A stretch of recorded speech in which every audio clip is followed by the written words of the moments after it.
So the Pakistan Telecoms Authority has announced that it's banning late-night cheap rates on mobile phone calls on the grounds that they're undermining the morality of the country's youth.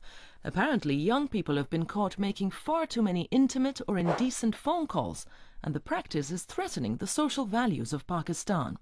I went to the Urdu service on the 5th floor to meet Hub editor Amir Ahmed Khan and from BBC Media Action Fifi Haroon to find out just how important the telephone is to relationships in Pakistan. Telephone love has been quite popular in Pakistan for a long time. It's not something that has just recently emerged, but mobiles have made it much easier and much more accessible. In the sort of 70s or 80s, I can't remember the exact date, but there was even a song called Telephone Pyar, which means telephone love, which became a huge pop song. Hello. Because in a very segregated society, you're going to have people who have to find other ways to talk to each other. And this is a way that young people can possibly talk to each other late at night without supervision, without, it being made public. Maybe it encourages a little bit of naughtiness? Not just naughtiness, actually, not just naughtiness. This cook, for example, that I once had, he didn't have much to do at home. We were only a family of 4. But he would wake up every morning absolutely shattered. I thought something was wrong with him. There may be some problem with his health. And I asked him what's going on. And it turned out that he was staying up all night because of these cheap free phone call package deals that they would get, where you could make free phone calls from 11 at night till about 6 in the morning. And he would be using that time to talk to people all the time. And I actually asked him, so who do I talk to? So it wasn't that he was talking to his girlfriend and all that. Anyone that he could get hold of during that time. And it turned out that most of his family, most of his clan, most of his extended tribe, they would all be up at that time of the night, just because they could call each other up for free. But if the Telecom Authority is now trying to control this, saying they want to bring morality back to the society, you would think there would be other ways for doing this. It is quite possible in a country like Pakistan that somebody sitting somewhere may have come up with this idea that, I think we need to look into that, right? With a view to finding himself a bit more space in heaven once he's dead and gone. There may not have been any serious kind of thought going into this thing. These kinds of things happen all the time, but we are never too sure how these things originate, how they happen. But one thing we are absolutely clear about, that they never, ever work.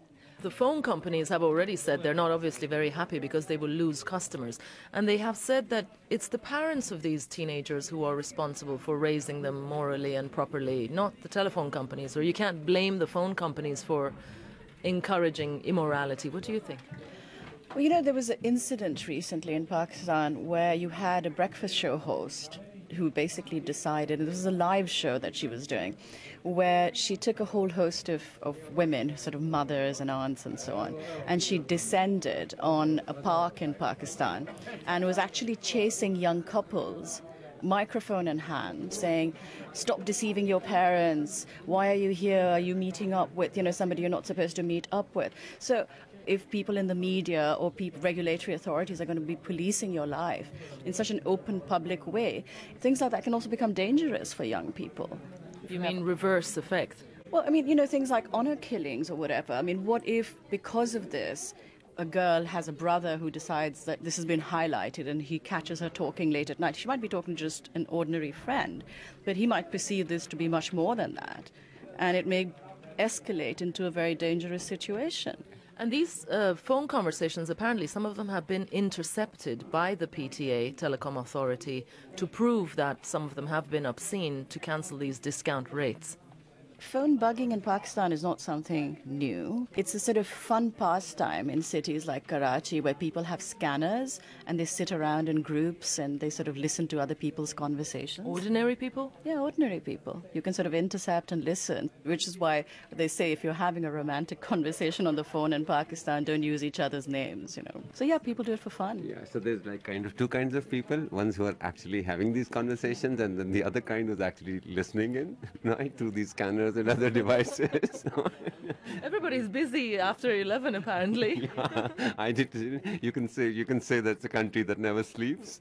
Yeah. Is it going to work, all this effort to control these conversations? It's never worked, and I've never believed that they're actually aimed at a particular effect. Or like morality in the society? Yeah, I think it's just a wacky idea that somebody comes up with, some bureaucrat sitting somewhere Now, the problem there is that the moment you bring morality or religion into any kind of a decision-making initiative in the country, nobody can stand up to you and say, no, don't be crazy. Nobody really has the courage to say no. That is why these things happen the way they happen. I was reading this tweet from Sami Shah, who's a stand-up comedian in Pakistan, and he tweeted and said, I mean, after these packages have been shut down, and he said, sexting and dirty talk just got a whole lot more expensive in Pakistan.